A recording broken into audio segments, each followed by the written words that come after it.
Hello friends, कैसे हो आप सभी लोग। आपका मेरे चैनल पर बहुत ही स्वागत है। चलिए फ्रेंड्स, देखिए जिन मेरे छात्र छात्राओं के 2025 में फिजिक्स का प्रैक्टिकल का वाइवा होने वाला, ठीक है, वो सोच रहे हैं कि मुझे ट्रांसफार्मर बनाया जाए।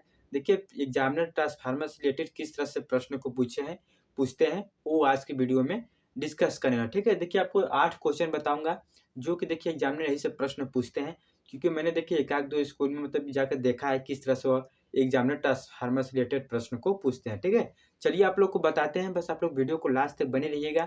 अगर मैं सजेस्टेड करना चाहता हूँ कि आप लोग अगर ट्रांसफार्मर सोच रहे हैं बनाने के लिए तो बहुत ही अच्छा सोचे हैं, क्योंकि देखिए इसमें ऐसे कुछ प्रश्न होते हैं जो आपको देखिए इसमें रटने की कोई आवश्यकता नहीं है, ठीक है। देखिए बहुत ही सिंपल प्रश्न होते हैं जो कि एग्जामिनर यही सब प्रश्न को पूछते हैं। तो चलिए सर्वप्रथम देखिए जो पहला क्वेश्चन है कि ट्रांसफार्मर क्या है।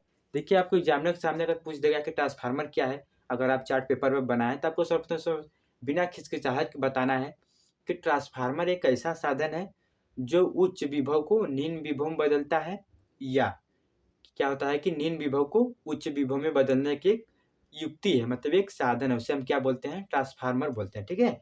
चलिए मैं फिर से आप लोग को बताते हैं कि ट्रांसफार्मर क्या है।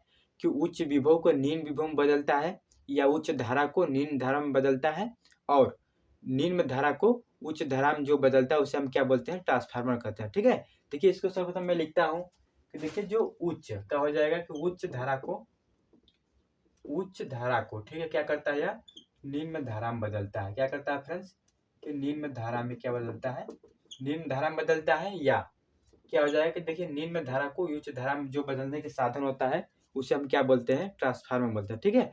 आपको समझ में आएगा कि ट्रांसफार्मर क्या है, तो आपको एकदम साफ बताना है कि ट्रांसफार्मर एक ऐसा साधन है जो निम्न उच्च धारा को निम्न धारा में बदलता है, और निम्न धारा को उच्च धारा में बदलने का एक युक्ति है, एक साधन है, ठीक है। उसे हम क्या बोलते हैं, ट्रांसफार्मर बोलते हैं, ठीक है। पहला क्वेश्चन आपको कंप्लीट हो गया। देखिए एग्जाम में दूसरा क्वेश्चन आपको किस तरह से पूछेंगे कि ट्रांसफार्मर किस सिद्धांत पर कार्य करता है। दिस इज देखिए वेरी मोस्ट महत्व यह प्रश्न है। देखिए जो दूसरा क्वेश्चन है ना कि ट्रांसफार्मर या किस सिद्धांत पर कार्य करता है, तो फ्रेंड्स आपको बताना है कि यह अन्योन प्रेरण पर कार्य करता है, ठीक है। ये जो इसकी हो जाएगा, ये किस सिद्धांत पर कार्य करता है, तो इसका हो जाएगा अन्योन प्रेरण, ठीक है। अन्योन प्रेरण पर कार्य करता है, ठीक है फ्रेंड्स। ये किस पर कार्य करता है, अन्योन प्रेरण पर, ठीक है। चलिए हम चलते हैं देखिए तीसरा क्वेश्चन पर कि ट्रांसफार्मर कितने प्रकार के होते हैं। फ्रेंड्स ये भी देखिए एग्जाम में बहुत बार पूछे गए हैं कि ट्रांसफार्मर कितने प्रकार के होते हैं। सब पता आपको देखिए बता दूं, देखिए ट्रांसफार्मर बस दो प्रकार के होते हैं, ठीक है।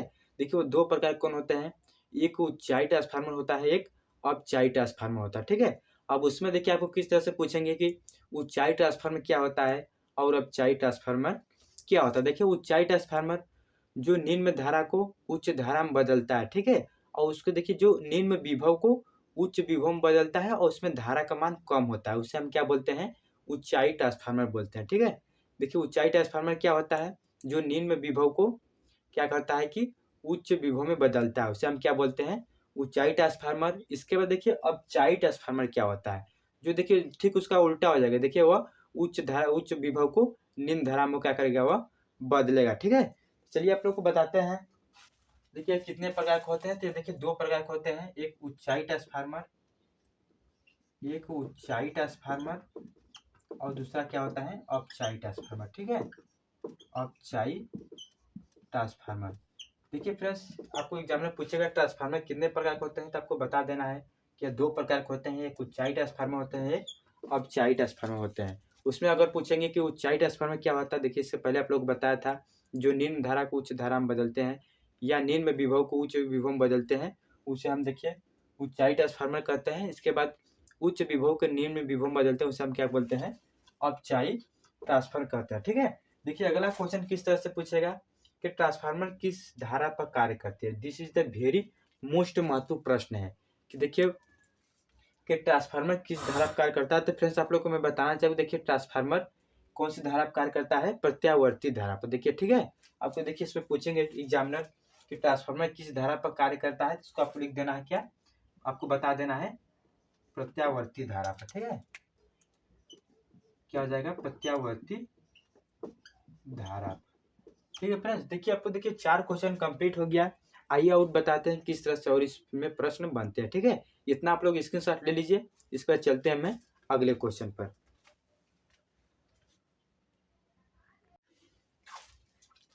चलिए फ्रेंड्स चलते हैं देखिए अगले क्वेश्चन पे। ये भी बहुत ही मोस्ट महत्वपूर्ण है और एग्जामिनर देखिए ऐसे ही क्वेश्चन पूछे जाते हैं, ठीक है।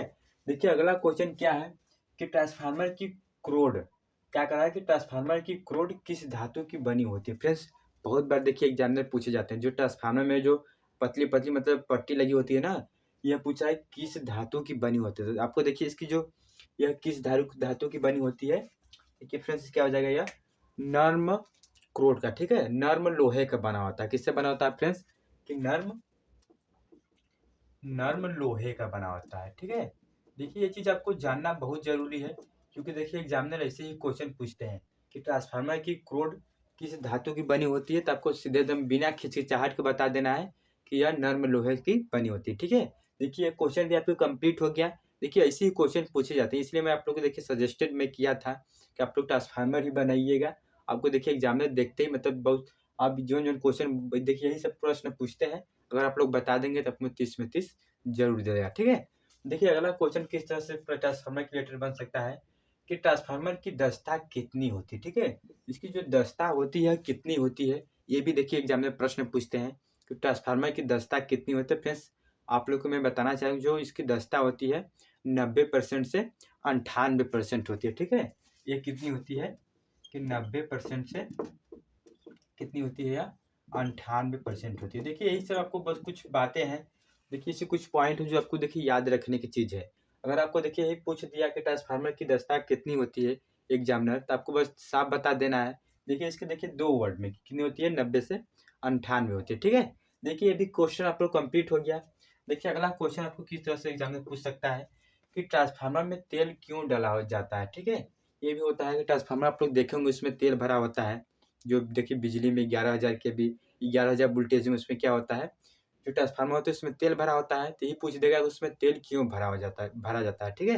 देखिए फ्रेंड्स अब मैं बताना चाहूँ, देखिए ट्रांसफार्मर आपको तेल क्यों भरा जाता है, क्योंकि देखिए इसको ट्रांसफार्मर को ठंडा करने के लिए, तो क्या करने के लिए, उसको ठंडा रखने के लिए क्या होता है कि ट्रांसफार्मर में तेल को भरा जाता है, ठीक है।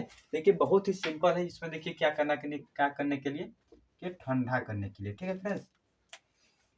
क्या हो जाएगा, इसको ठंडा रखने के लिए ट्रांसफार्मर में तेल क्यों डाला जाता है, किसको ठंडा रखने के लिए, ठीक है। देखिए इसके एक एक लाइन के क्वेश्चन आंसर है, बस आपको देखिए इससे ही एग्जामिनर प्रश्न पूछते हैं और आपको ऐसे ही बता देना, ठीक है। देखिए अगला क्वेश्चन आपको एग्जामिनर किस तरह से पूछ सकता है कि ट्रांसफार्मर की खोज किसने की थी। देखिए ये भी बहुत ही मतलब लाजवाब है। अगर पूछ दिया आपको एग्जामिनर कि ट्रांसफार्मर की खोज किसने की थी, सर्वप्रथम देखिए मैं आप लोग को बताना चाहूँ, देखिए जो ट्रांसफार्मर की खोज किसने की थी, फैराडे नामक वैज्ञानिक ने की थी, ठीक है। इसकी जो राइट आंसर क्या हो जाएगा, फैराडे ने की थी, फैराडे ने, ठीक है। देखिए ऐसे ही आपको देखिए क्वेश्चन है, देखिए 1 से 8 तक आपको क्वेश्चन बताऊं। देखिए ऐसे ही एग्जामिनर प्रश्न को पूछते हैं। आई होप कि आप लोग को जो प्रश्न बताऊं अच्छे समझ में आ गया है। देखिए फ्रेंड्स अगर आप लोगों को क्वेश्चन अच्छे समझ में आ गया है, देखिए ऐसी एक और वीडियो बनाऊंगा केमिस्ट्री की, ठीक है। प्रैक्टिकल में आपको कौन सी चित्र बनाना है, उसमें किस तरह से प्रश्न पूछे जाते हैं, ठीक है। देखिए आज का जो क्वेश्चन था कंप्लीट हो गया और आई होप कि आप लोग को अच्छा लगा होगा। देखिए फ्रेंड्स अगर मैं वीडियो आप लोग को अच्छा लगा है तो वीडियो को एक लाइक कर दीजिएगा और मेरे चैनल पर नए हैं तो मेरे चैनल को जरूर सब्सक्राइब कर लीजिएगा, ठीक है। मिलते हैं अगली वीडियो में, तब तक के लिए बाय।